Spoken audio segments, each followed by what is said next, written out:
Hi, I'm Paige Brackway, and I'm a sophomore at OU and a tutor at the Oakland University Writing Center. So skills that I think are that you need to be an effective tutor are you have to be responsible and knowledgeable about the information that you're covering in the first place. You have to have a lot of personal skills because people will come to you with a lot of different issues and problems, and you have to be able to identify those problems and help them find a solution.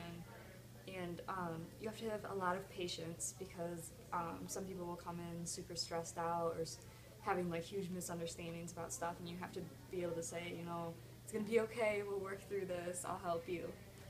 And I find that the most effective way to reach students is, again, just to be really friendly. Like if you come into the session and act really bubbly and say, hi, how are you, how's your day going, and kind of establish that rapport with them, they'll be more comfortable talking to you and asking you questions because you want them to feel comfortable in the one-on-one setting, and that they can, if they have concerns throughout the session, they can bring them up to you without being judged or anything like that.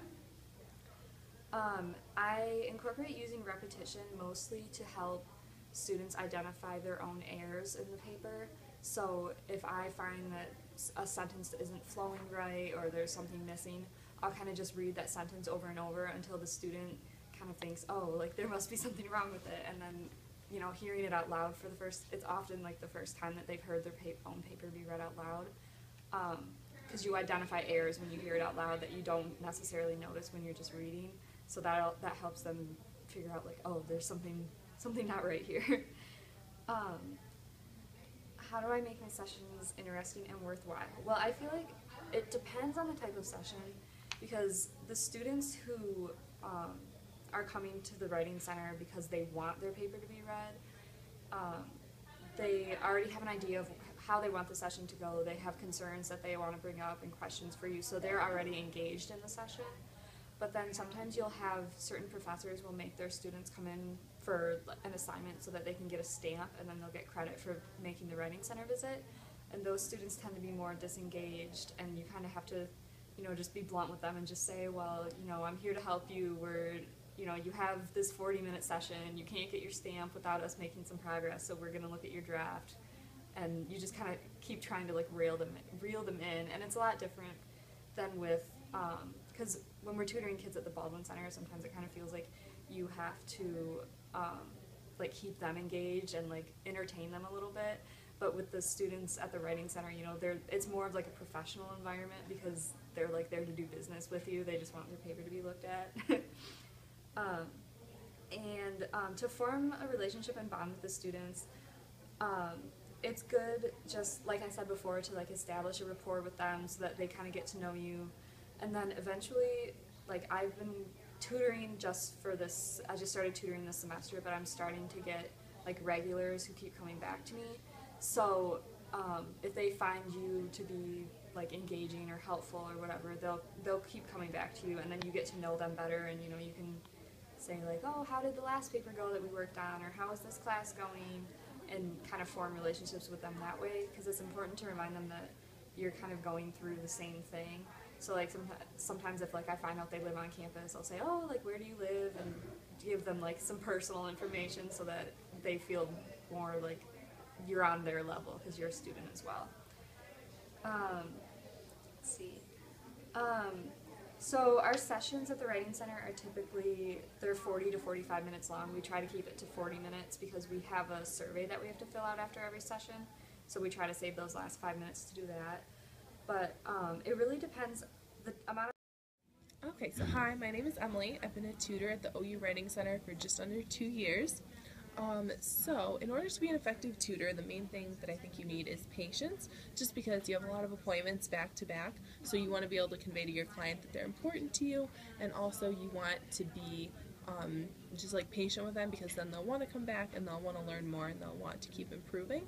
You also, I think, though, need a solid understanding yourself of the stuff that you're explaining, because even if you know where this comma goes or where this semicolon goes or why this should be organized in a certain way, you really need to explain that to your client, because otherwise you'll just be fixing their paper and giving them answers,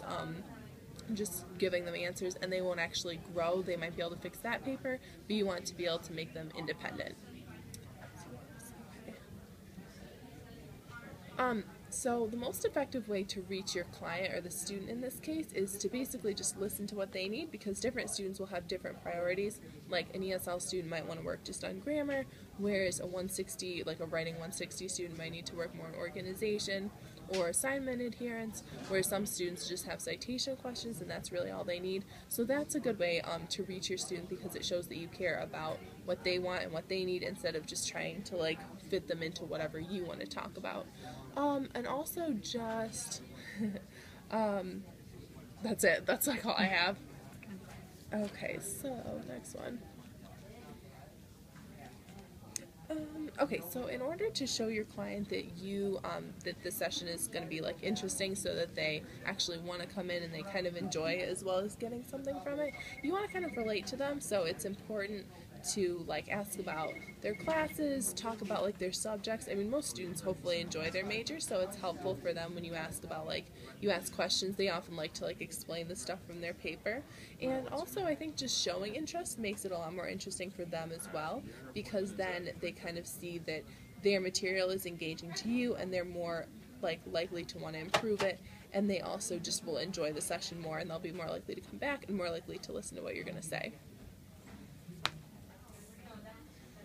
Okay, so repetition.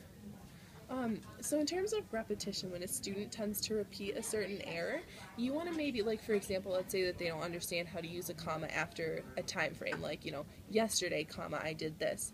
You would point it out maybe the first 2 times. You would explain why you need that comma there, and then after that you would kind of, you would let them get a little bit more independent. So you would say something like, we discussed this comma pattern a couple lines ago, so what do you think you need to say after this clause, or whatever like that.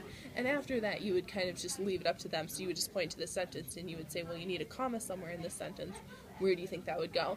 And that allows them to not only fix the errors in their paper by themselves, so they get a sense of independence, it also they leave the session actually having learned something, instead of just having had someone go through their paper and fix all their errors and they still don't know anything else about it.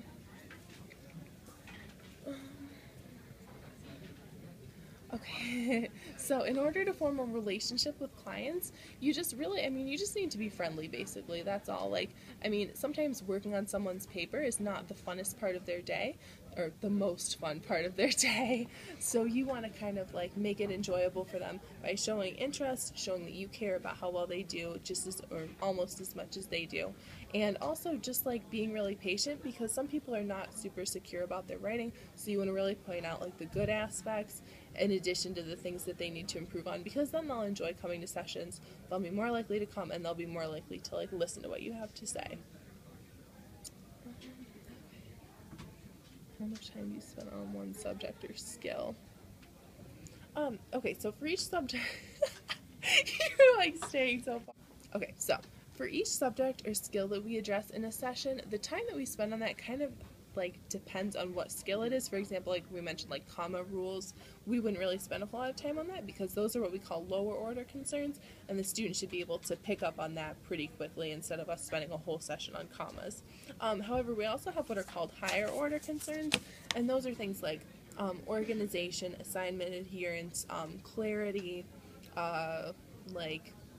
citation and stuff like that. Those will take a little bit longer, because those are more complex and abstract skills, so you have to practice a lot more, and that might take many sessions in order for someone to get down a good organization, or how to be really clear, or how to do a complete APA or MLA format, for example.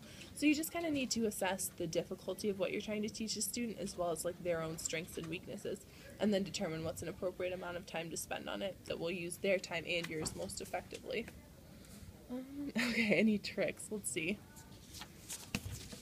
So, what do you want me to say? Tips for, Just to be an effective tutor. Okay. So some tips for being an effective tutor are, you really want to facilitate the client's independence. You don't want to make them dependent on you. So you want to try and teach them things instead of just correcting things. So you don't want to let them get dependent. You don't want to say, oh, well, you should say, and then spit out a whole sentence that they should write down in their paper, because they will, because they trust you that you're going to have good writing skills, so they will want to rely on you more. But your goal is not to show them how good of a writer you are, it's to improve their writing skills. Also, again, we mentioned being friendly. Like, that's really just the most important thing because it makes for a more enjoyable session for you and also for the client.